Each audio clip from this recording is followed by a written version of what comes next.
115 ottelua, 194 maalia, 217 syöttöä, 411 pistettä siis. Ja jäähyminuutteja vain 189. Kuka hän on? Hän on Helakiekon yksi ikoneista, 8 Antti Kattelus.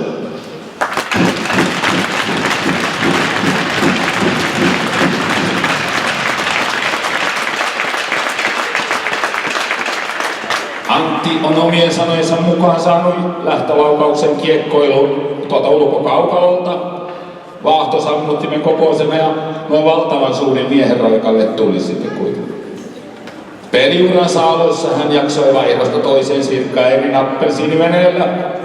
Antti on pelaaja, joka selvisi koko uran ilman omaa teippiä ja sampoota. No sitä sampoota ei kyllä kovin paljon enää tarvitakaan. Antti on ainoa pelaaja edustuksessa, joka on joutunut turvautumaan peleissä nännin laastareihin. No, välillä on tullut peliin suoraan paloasemalta nenän nokisena ja uransa loppuvaiheessa joutuu puolustavaan rooliin huippuketjussa 2 nuorukaisen Rami Tyyli ja Aki Mäen kanssa ja sen myötä takaperin luistelu hiotui huippukuntoonsa. 14-vuotiaana ensimmäiset pelit edustusjoukkueessa ja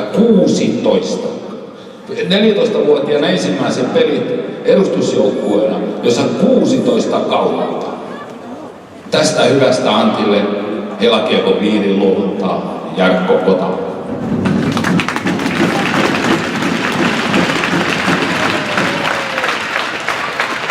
Ja sitten epäyleisö Mikko Kojolan vuoro, joukkueen kapteeni.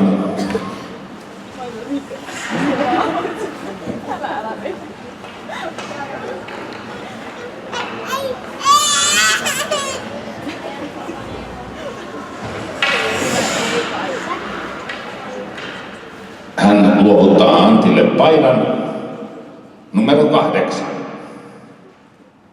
Sitä ei enää kukaan kanna Helakiekon edustusjoukkueessa.